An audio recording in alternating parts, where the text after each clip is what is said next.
আসসালামু আলাইকুম এভরিওয়ান। আশা করি সকলে ভালো আছেন। তো আপনারা অনেকেই ফেসবুকে স্টোরি যুক্ত করেন। তো এই স্টোরিটা 24 আওয়ার্স আপনার স্টোরিতে থাকে। এরপরে কিন্তু এটা চলে যায়। তো আপনারা যদি চান যে 24 আওয়ার্স পরেও ফেসবুকে আপনার স্টোরিটা সেভ হয়ে থাকবে এবং সকল স্টোরি আপনারা যে কোনো সময় দেখে নিতে পারবেন। তো এর জন্য আপনাদের একটা সেটিংস চালু করতে হবে। তো এই স্টোরি আর্কাইভ এই সেটিংসটি কীভাবে চালু করবেন আজকের ভিডিওতে সেটা আপনাদেরকে দেখিয়ে দেবো। তো অবশ্যই আপনারা ভিডিওটি না টেনে সম্পূর্ণ ভিডিওটি দেখবেন। মূল ভিডিওটি শুরু করার আগে সকলের কাছে ছোট্ট একটা রিকোয়েস্ট, যারা এখনও চ্যানেলটি সাবস্ক্রাইব করেননি তারা অবশ্যই চ্যানেলটি সাবস্ক্রাইব করে আমাদের সাথেই থাকবেন। তাহলে চলুন মূল ভিডিওটি শুরু করা যাক।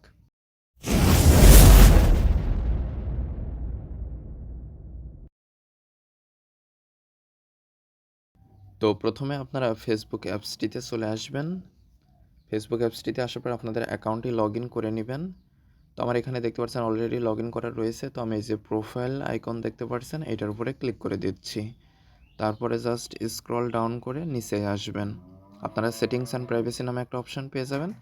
এটার উপরে ক্লিক করলে এখানে আপনারা সেটিংস পেয়ে যাবেন। সেটিংসের উপরে ক্লিক করে দিবেন।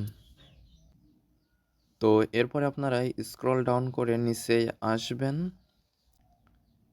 তো নিচে আসার পরে এখানে আপনারা অডিয়েন্স অ্যান্ড ভিজিবিলিটি সেকশনে স্টোরিজ নামে একটা সেটিংস পেয়ে যাবেন। তো আপনারা জাস্ট স্টোরিজ এটার উপরে ক্লিক করে দিবেন।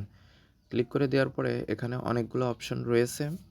তো আপনারা এখানে পেয়ে যাবেন আর্কাইভিং ইয়োর স্টোরিজ। তো এখানে বলছে automatically archive photos and videos after they disappear from your story only you can see your story archive.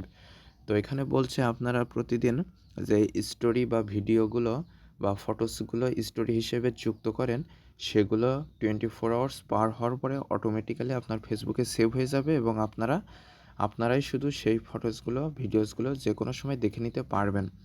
তো এখানে আপনাদের এইটা অফ থাকতে পারে, আপনাদের এই যে এরকম থাকতে পারে। তো এখানে জাস্ট আপনারা ক্লিক করে এটা অন করে নেবেন। তো অন করে নিলে আপনাদের এটা চালু হয়ে যাবে। তো আপনারা যদি সেই স্টোরিগুলো দেখতে চান তাহলে সেটা দেখা কিভাবে যাবে সেটাও আপনাদেরকে আমি দেখিয়ে দিচ্ছি।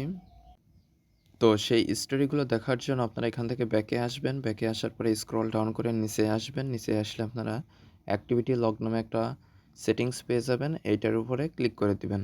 ক্লিক করে দেওয়ার পরে এখানে আপনারা আর্কাইভ নামে একটা অপশন দেখতে পারবেন প্রথমেই। তো এটার উপরে ক্লিক করে দিবেন।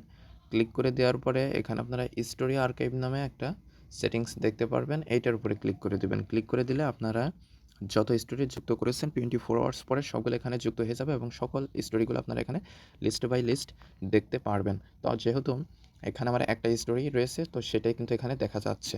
তো এভাবে আপনাদের যে কোনো স্টোরি আপনারা দেখে নিতে পারবেন। তো আশা করি মূল বিষয়টা বুঝতে পেরেছেন। তো আজকের ভিডিওটি এ পর্যন্ত। ভিডিও সংক্রান্ত কোনো মতামত থাকলে অবশ্যই কমেন্ট করে জানাবেন। ধন্যবাদ সবাইকে।